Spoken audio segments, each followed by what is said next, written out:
जय हिंद फ्रेंड्स, आप लोग फिर स्वागत है अपने यूट्यूब चैनल में। इससे पहले के वीडियो मैंने क्वेश्चन नंबर 27 तक आप लोग करा के रखा था, ठीक है। तो आज मैं क्वेश्चन नंबर 28 से चालू हो रहा हूँ। आप लोग फटाफट कॉपी निकालिए, कलम रेडी कीजिए और जल्दी से स्टार्ट कर दीजिए, ठीक है। 28 नंबर क्या करता है कि एक रेखा जो वृत्त के दो बिंदुओं पर प्रतिच्छेद करता है उसे क्या कहते हैं। देखिए मतलब ये है वृत्त है, और वृत्त का मतलब ये जो आता है, ये रहता है क्या आता है, व्यास। जो केंद्र के आर पार जो आता है, इस पार से उस पार, इसको क्या कहते हैं, व्यास, ठीक है। और अगर ये पार नहीं कर रहा है तो इसको कोई दिक्कत नहीं, इसको व्यास बोलेंगे। लेकिन अगर कोई ऐसा रेखा है जो वृत्त को ऐसे पार कर दे रहा है, उसको छेदक रेखा क्या कहते हैं, क्या कहते हैं फ्रेंड्स, छेदक रेखा। अगर वृत्त को ऐसे पार कर दे रहा है छेदा करके तो उसको क्या बोलते हैं, छेदक रेखा। अगर नहीं पार करता तो व्यास, अगर इसके नीचे रहेगा तो इसको कहते हैं जीवा। क्या कहते हैं इसको, जीवा। मतलब ये बोल रहा है कि भिन्न बिंदुओं पर प्रतिच्छेद कर रहा है, मतलब पार कर रहा है, जिसको क्या बोलेंगे हम लोग, छेदक रेखा। जिसका आंसर हो जाएगा छेदक रेखा, ठीक है। चलिए अगला क्वेश्चन देखते हैं। द्विघात बहुपद ज्ञात करें यदि शून्यकों का योग दिया हुआ है -3 और गुणनफल दिया हुआ है 2।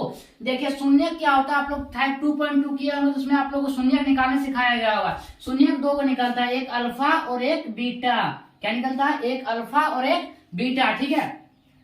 तो यहाँ आप लोगों को बोला गया है कि शून्यकों को योगफल दे दिया है -3, मतलब योगफल कितना दिया है, -3। और गुणनफल मतलब वही शून्यकों का क्या दिया गया, गुणनफल दिया गया 2 है। यहां तक मैंने लिख दिया। अब बोला उसका बहुपद ज्ञात कर, इसका सूत्र याद रखिएगा बहुपद करने का, x² minus alpha plus beta x plus alpha into beta बराबर 0। शून्यकों का सूत्र हमारे द्विघात बहुपद निकालने का सूत्र क्या है, x² minus alpha plus beta x plus alpha into beta. इससे आपको शॉर्ट तरीके से होगा। अगर आप लॉन्ग तरीके से बनाने चाहते हैं तो फॉर्मूला मत याद रखिए, ठीक है। ये आपको शॉर्ट में बताना चाहता हूँ। अब देखिए आप खाली x² का वैल्यू यहाँ बैठा दीजिए। ये रहा x² minus alpha plus beta, ये क्या है, -3। तो हम यहाँ में देते हैं -3। देखिए एक पहले से ही माइनस है और इसका वैल्यू भी माइनस है, तो इसलिए दो को माइनस है, इसलिए दो को माइनस के बीच में क्या रहता है, ब्रैकेट। और यहाँ x है तो x दे दिए प्लस अल्फा इंटू बीटा का क्या लिखेंगे, 2 बराबर 0। यहाँ तक ठीक है। अब देखिए माइनस माइनस मिलकर क्या हो जाएगा, प्लस, माने आंसर क्या हो जाएगा, x² प्लस 3x प्लस 2 बराबर 0। ये आपका हो गया आंसर। समझ में आ रही बात। चलिए उसका अगला बात देखते हैं। क्वेश्चन क्या है, बोला समांतर श्रेणी 54, 51, 48, 45 का 10वां पद क्या बोल रहा है, 10वां पद, पहला पद, दूसरा पद, तीसरा पद, वैसे जाते हैं कितना बोला है, 10वां पद। मैंने आपको अब निकालने दिया है A10। क्या निकालने दिया है, A10, 10वां पद मतलब, ठीक है। ये जो होता है A1 होता है, मतलब A1 का वैल्यू हो गया 54, ये हुआ A2 का वैल्यू हो गया 51, ये A3 है। ऐसे ऐसे करके बढ़ते हुए तो हम यहाँ से क्या निकालना पड़ता है, डिफरेंस यानी D निकालना पड़ेगा। तो आप लोग खुद बताइए कि D का वैल्यू कितना होगा, कितना करके घट रहा है, 3 करके घट रहा है, घट रहा है कि नहीं घट रहा है, 3 करके घट रहा है। यानी आंसर होगा D का वैल्यू -3, अगर बढ़ता तो +3। समझ में आ रही बात। अब देखिए क्या निकालने बोला, A10। तो आप लोग जानते हैं कि AN का फॉर्मूला क्या होता है, हम यहाँ लिख देते हैं एक बार कि AN का फॉर्मूला क्या होता है, A plus n-1 Guna D। माने यहाँ अगर n रहेगा तो यहाँ भी n रहेगा, तो अर्थात यहाँ पर 10 है तो यहाँ पर भी क्या होगा, 10 होगा। समझ में आ रही बात। चलिए हम यहाँ पर बैठाते हैं, क्या निकालना दिया हमको, A10। तो यहाँ A का वैल्यू कितना हो जाएगा, 54। तो हमने लिख दिया 54 प्लस यहाँ n के जगह हम क्या लिख देंगे, 10 -1, और D के जगह हम क्या लिख देंगे, -3। यहाँ तक समझ में आ रही है आप लोगों को बात। अगर समझ में आ रही है तो वीडियो को जरूर लाइक कीजिएगा, ठीक है।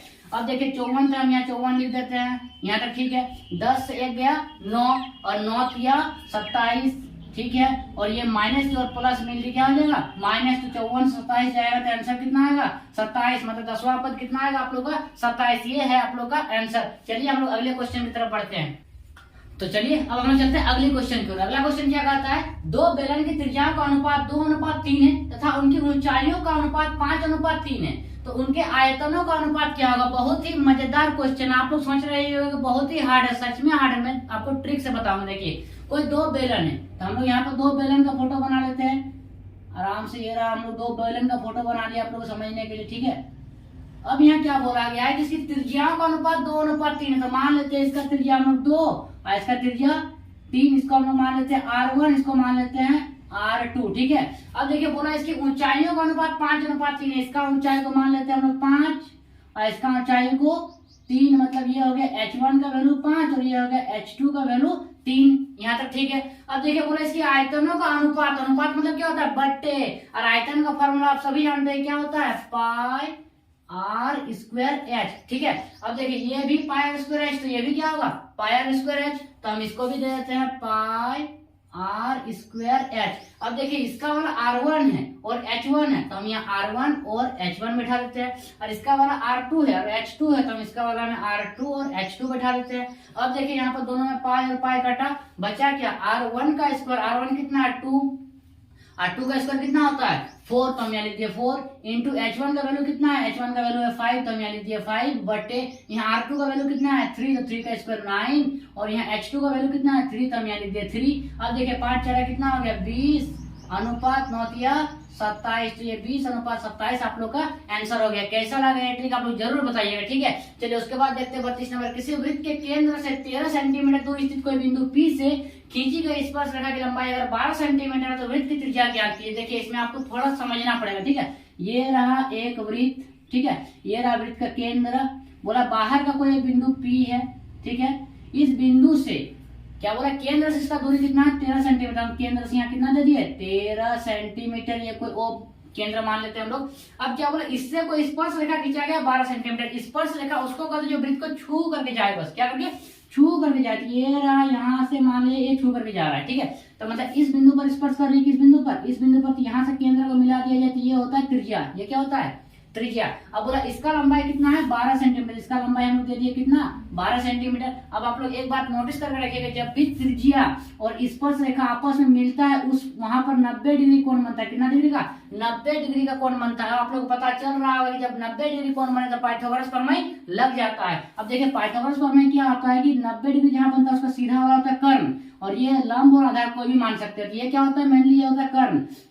तो हम लोग पाइथागोरस प्रमेय जानते हैं कि कर्ण का स्क्वायर बराबर होता है लंब का स्क्वायर प्लस आधार का स्क्वायर। मतलब आपका मैथ ऐसे बनेगा कि कर्ण का स्क्वायर मतलब 13 का स्क्वायर बराबर लंब का स्क्वायर मतलब 12 का स्क्वायर प्लस त्रिज्या का स्क्वायर। समझ में आ रही बात आप लोग को।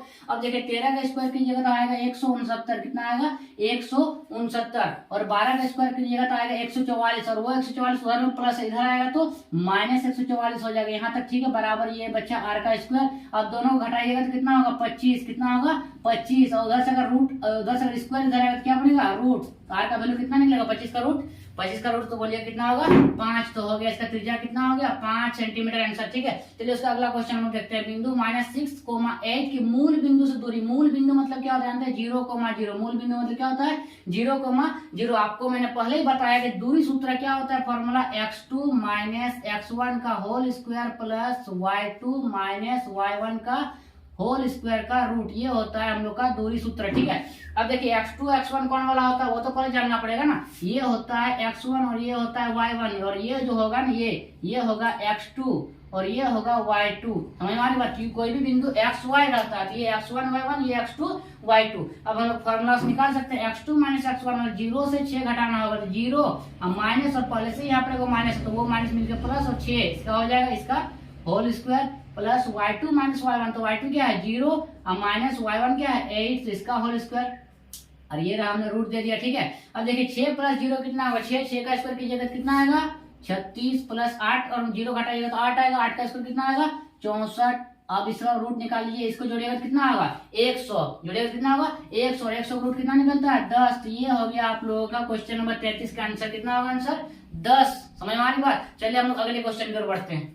चलिए फ्रेंड्स हम लोग अगले क्वेश्चन की ओर चलते हैं। अगला क्वेश्चन क्या कहता है 6 सेंटीमीटर भुजा वाले घन में से 2 सेंटीमीटर भुजा वाले कितने घन बनाए जा सकते हैं। देखिए घन किसको कहते हैं आप लोग जानते हैं, जिसका सारा भुजा बराबर होता है, हम पहले बताया था लूडो गुटी, इसको क्या कहते हैं घन। तो कोई 2 घन है, समझ में आ रही बात, कोई वो बड़ा है कोई वो छोटा है। बोला एगो का कितना सेंटीमीटर भुजा है 6 सेंटीमीटर, एगो का 2 सेंटीमीटर। बोला इसे 6 सेंटीमीटर घन में से कितना को 2 सेंटीमीटर वाला घन बनाया जा सकता है। तो आप लोग कोई सोच रहे हो सर भागा कर दिए आंसर आ जाएगा, नहीं, इसको डायरेक्टली भागा नहीं करना, पहले इसका आयतन निकालना है, फिर इसका आयतन निकालना है, फिर उन दोनों को भागा करना है। क्या बोला मैंने कि पहले इसका आयतन निकालना है, फिर इसका भी आयतन निकालना है, फिर दोनों को भागा करना है। चलिए हम लोग आयतन निकालते हैं। घन का आयतन का फॉर्मूला होता है भुजा गुना भुजा गुना भुजा, तो मतलब इसका आयतन क्या होगा 6 × 6 × 6 यहाँ तक ठीक है। और इस छोटा वाला को भी निकालना पड़ेगा, भुजा गुना भुजा गुना भुजा, यानी 2 गुना 2 गुना 2। और मैंने क्या बोला कि इसका आयतन निकालने के बाद क्या कर देना, भागा। तो क्यों ना हम यहीं पर कर देते हैं भागा, ठीक है। अब देखिए 2 से 1 कटा 3 बार में, 2 से 1 कटा 3 बार में, 2 से कटा 3 बार में। अब देखिए कितना होगा, 3 तिया 9, 9 तिया 27, मतलब वैसे वैसे इसमें कितना घन है, 27 घन है। आपका आंसर हो जाएगा 27। समझ में आ रही बात। चलिए अगला क्वेश्चन देखते हैं। बोले 24, 15, 22, 13, 9, 10 तथा 30 का परिसर ज्ञात करें। क्या निकालना बोला, परिसर।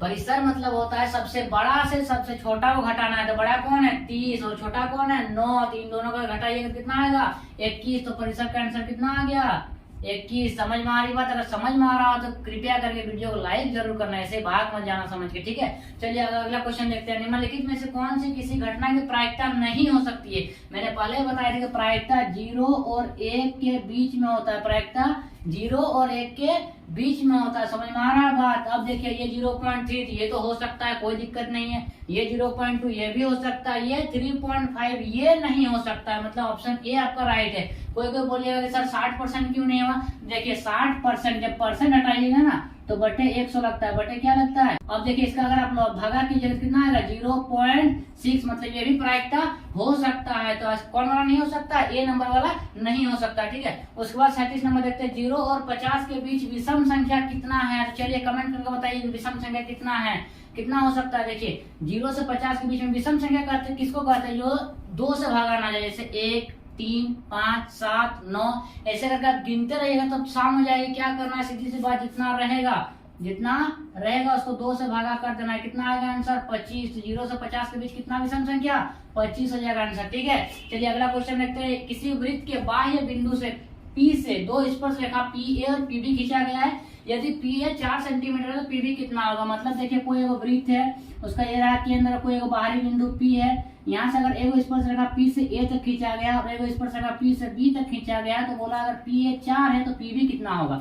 मैं आप लोगों को बता देना चाहता हूँ कि कोई एक बिंदु से सिर्फ 2 स्पर्श रेखा खींचा जा सकता है। कितना, सिर्फ और सिर्फ 2 किसी एक बिंदु से। तो ये रहा 2 स्पर्श रेखा खींचा गया और दोनों की लंबाइयां बराबर होती है, हमेशा याद रखिएगा। जी हाँ, दोनों की लंबाइयां क्या होती है, बराबर। तो ये अगर 4 सेंटीमीटर है तो ये भी 4 सेंटीमीटर होगा, मतलब इसका आंसर कितना होगा 4 सेंटीमीटर। ये हो गया आप लोग का आंसर। मैंने आप लोगों को कहा था कि मैं 40 गो ऑब्जेक्टिव कराने वाला हूं, तो यहाँ 38 गो ऑब्जेक्टिव हो चुका था बच्चा, और 2 गो, वो 2 गो मैं अगले वीडियो में करूंगा। और अगले वीडियो में बड़ा वाला क्वेश्चन सभी आप लोग के लिए स्टार्ट करूंगा, ठीक है। तो ये सारा आप लोग कैसा लगा वीडियो जरूर बताइएगा। अगर अच्छा लगा तो जरूर लाइक कीजिए और अपने दोस्तों के साथ भी साझा कीजिए। तब तक के लिए स्वस्थ रहिए, मस्त रहिए और अपने पढ़ाई में व्यस्त रहिए। धन्यवाद।